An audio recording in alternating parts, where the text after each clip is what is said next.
ini gimana ya, anak yang meninggal di kolam renang sendiri. Bang, kalau misalnya dari hukumnya nih ya Bang, ini kalau misalnya untuk pasalnya sendiri itu terkena pasal apa sih Bang? Oke, selamat siang. Saya Dr. Firman Chandra. Di sini ada sebuah kasus posisi. Kasus posisinya adalah seorang artis TV yang memiliki anak. Kemudian dihebohkan anak itu meninggal di kolam renang. Kemudian apakah itu kesengajaan atau itu kehilapan atau sebenarnya itu meninggal karena wajar? Kalau ngelihat semua kasus posisi dari beberapa media, sebenarnya kita masih menunggu. Menunggu apa? Proses yang dilakukan oleh penyidik. Penyidiknya kalau nggak salah Subdit Jatanras di Polda Metro Jaya. Di sana akan dilihat pada saat melakukan sidik, apakah sudah timbul seseorang yang diduga menjadi penyebab meninggalnya anaknya artis tersebut atau meninggal karena wajar. Polisi sekarang tidak bisa gegabah lagi menentukan seseorang menjadi tersangka. Memang proses yang dilakukan itu proses penyelidikan, lidik. Kemudian kalau diduga ada potensi tindak pidana, biasa dinaikkan menjadi sidik atau penyidikan. Digali lagi tuh, kalau meninggal berarti diupayakan harus diotopsi ulang. Dibuka, kemudian dilihat organ-organ tubuhnya, kulitnya, jantungnya, apakah keracunan atau mungkin ada penganiayaan dan lain-lain. Setelah dilihat semuanya, tentunya ada dokter forensik di situ. Penyidik akan bisa melakukan BAI dan kesimpulan awal. Apakah ini tindak pidana atau betul-betul meninggal yang wajar. Dan itu pun harus melewati proses. Di kepolisian itu meskipun sudah dinaikkan menjadi sidik, harus melewati satu yang namanya gelar perkara. Di mana sih gelar perkara itu? Gelar perkara itu di ruang gelar perkara, di Dirkrimum itu ada tuh di lantai 1. Jadi di sana nanti akan dihadiri oleh bidang hukum pasti. Kemudian wasidik, pengawas penyidik. Kemudian propam. Kemudian irwasda, inspektur pengawasan daerah. Bersama dengan penyidik sama kanit.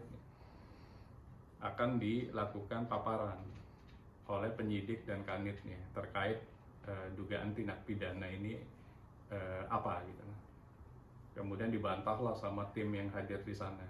Kalau memang betul menurut penyidik bahwa itu dugaannya tindak pidana pembunuhan, berarti harus dimunculkan alat bukti apa sampai membuat itu adalah tindak pidana pembunuhan. Kemudian yang berikutnya adalah siapa pelakunya. Apakah pelakunya tunggal? Apakah pelakunya beberapa orang? Itu akan dilihat kan.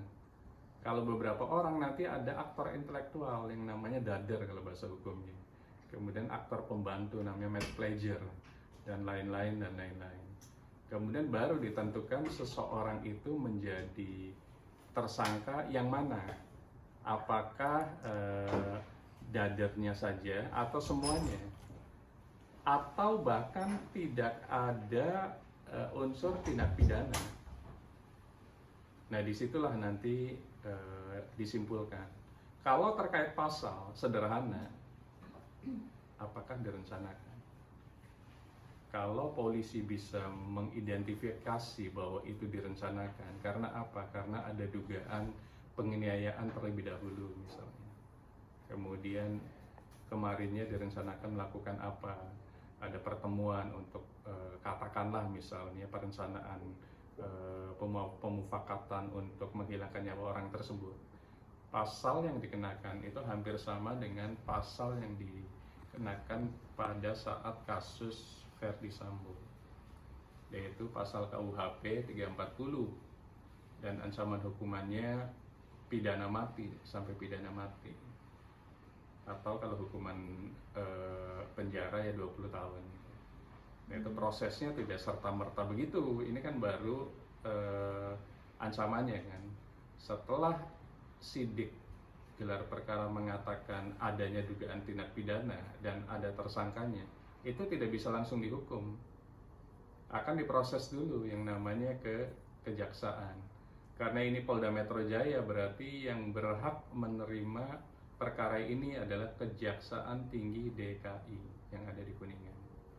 Kemudian dibentuklah yang namanya Jaksa Penuntut Umum, JPU, untuk mengawal di persidangan. Kalau kasusnya di Jakarta Timur, berarti nanti Pengadilan Negeri Jakarta Timur yang berhak menyidangkan sesuai dengan kompetensi relatif dan kompetensi absolut yang berhak menyidangkan perkara di persidangan. Kemudian setelah terbentuk yang namanya JPU, akan masuk dibuatlah panel majelis hakim. Siapa majelis hakim? Siapa panitera penggantinya? Kemudian seperti sidang biasa, ada sidang dakwaan, sidang eksepsi, sidang putusan sela, sidang saksi dari jaksa penuntut umum, saksi dari terdakwa. Kalau sudah masuk persidangan berarti terdakwa, dari tersangka menjadi terdakwa. Kemudian saksi ahli kalau memang harus dihadirkan. Kemudian tuntutan berapa tahun oleh jaksa penuntut umum. Kemudian ada pledoi, bantahan, pembelaan dari kuasa hukumnya. Baru putusan majelis hakim yang menentukan seseorang dihukum atau tidak, kalaupun dihukum berapa lama. Ini kalau pada saat gelar perkara dinyatakan menjadi tersangka. Tapi kalau tidak, ternyata pada saat gelar perkara tidak ada dugaan pembunuhan, ini mati dengan wajar, meninggal dengan wajar. Apa yang dilakukan polisi? SP3. Polisi akan menghentikan proses penyidikan. Jadi akan ada surat pemberitahuan penghentian penyidikan. Oleh siapa? DIR. Jadi yang tanda tangan itu adalah DIR. Karena ini kriminal umum, berarti DIR Krimum, DIR Reskrimum, yang menyatakan bahwa ini tidak ada unsur pidananya. Setelah itu apa? Case close kasus ini. Artinya tidak ada unsur pidana, kasus ini dihentikan, yang meninggal dikubur lagi, sudah selesai. Kalau memang pada saat gelar perkara tidak ada. Tapi kalau ada, yaitu yang tadi saya jelaskan, proses integrated justice system yang berlaku di Indonesia, yang menganut Eropa Continental Justice System seperti Belanda dan Perancis, sampai putusan pengadilan. Nanti kalau nggak puas, pengadilan tinggi, nggak puas lagi, kasasi, nggak puas lagi, peninjauan kembali. Prosesnya sama di Belanda dengan yang di Perancis. Jadi kita lihat saja nanti hasil dari penyidikan ini. Kemudian penyidikan ini dilakukan gelar perkara, ditunggu saja. Dan saya masih meyakini bahwa polisi Polda Metro Jaya masih profesional. Artinya bahwa mereka bisa menentukan kasus ini lanjut untuk menentukan seseorang jadi tersangka dan ada pelakunya, ada tersangkanya, atau dihentikan pada saat gelar perkara karena tidak ada unsur tindak pidananya. Bang, berarti overall itu nunggu hasil otopsi ya, Bang? Pasti. Jadi otopsi itu adalah key success factornya atau kuncinya. Apakah kasus ini bisa dilanjutkan tapi melewati gelar perkara, atau tidak, tetap melewati gelar perkara. Jadi dari sana nanti diputuskan final, apakah SP3 atau dilanjutkan ke tahap 2 di Kejaksaan Tinggi DKI. Oke, sip. Bang, biasa motifnya itu apa sih, Bang? Motif pembunuhan, ini kita ngomong dugaan ya. Ini kita tidak menuduh ya, ini dugaan-dugaan. Kalau dilanjutkan menjadi tahap 2, berarti tersangka, berkas perkara itu dilimpahkan ke kejaksaan yang sesuai wilayah yurisdiksinya, berarti Kejaksaan Tinggi DKI Jakarta. Motif beda-beda. Ada beberapa kasus yang kami tangani, itu motifnya adalah ekonomi. Jadi ternyata si korban itu memiliki asuransi beberapa miliar. Namun kalau ngejarnya itu tidak akan dapat. Karena apa? Karena asuransi itu ada kekecualian. Kalau pelakunya atau yang membunuhnya adalah penerima asuransi, kan namanya pertanggungan, kan ada siapa yang membayar, siapa yang akan menerima. Nah, yang menerimanya adalah pembunuh, itu dibatalkan oleh perusahaan asuransi tersebut. Makanya beberapa pembunuhan itu menggunakan jasa orang lain lewat pembunuh bayaran, karena dugaannya tidak ketahuan si aktor intelektualnya gitu lah.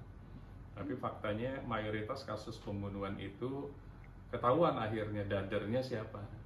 Jadi ada motif ekonomi pertama, ada motif balas dendam. Yang ketiga motif kenyamanan. Jadi beberapa kasus pembunuhan yang kami tangani itu banyak perbedaan motif dan alibinya. Tapi intinya satu, mereka dengan menghilangkan nyawa seseorang itu mendapatkan sesuatu dari orang lain. Namun tidak akan kekal, karena sampai kapanpun kebenaran akan muncul.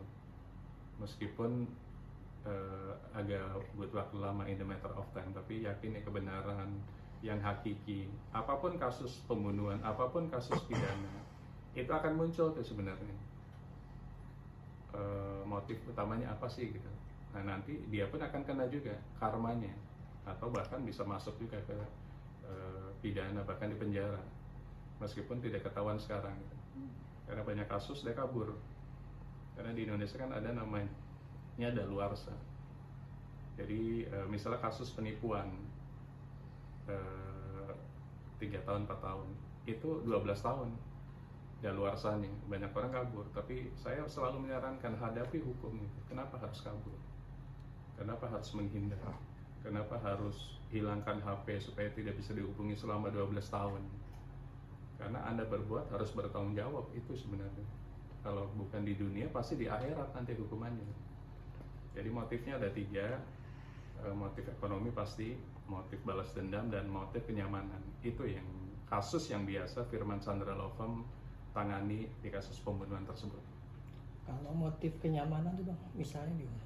Motif kenyamanan itu ada beberapa kasus yang dia nyaman kalau hanya memiliki pasangan itu saja. Dia tidak mau bertanggung jawab terhadap orang lainnya, apakah itu anaknya, adiknya, dan lain-lain dan lain-lain. Jadi nyamannya dia tuh di situ. Otomatis yang menjadi penghalang kenyamanannya yaitu harus diselesaikan. Itu sebenarnya. Tapi balik lagi psikolog lah yang harus bisa menjelaskan detail sih. Kenapa ada orang sakit jiwa gitu lah dengan membunuh seseorang yang sebenarnya orang tersebut sebenarnya bukan beban. Anggap aja ibadah kan. Memberikan bulanan, mungkin memberikan nafkah, memberikan SPP dan lain-lain. Nah ada beberapa orang nyamannya tidak ada beban gitu. Nah itu definisi motif kenyamanan.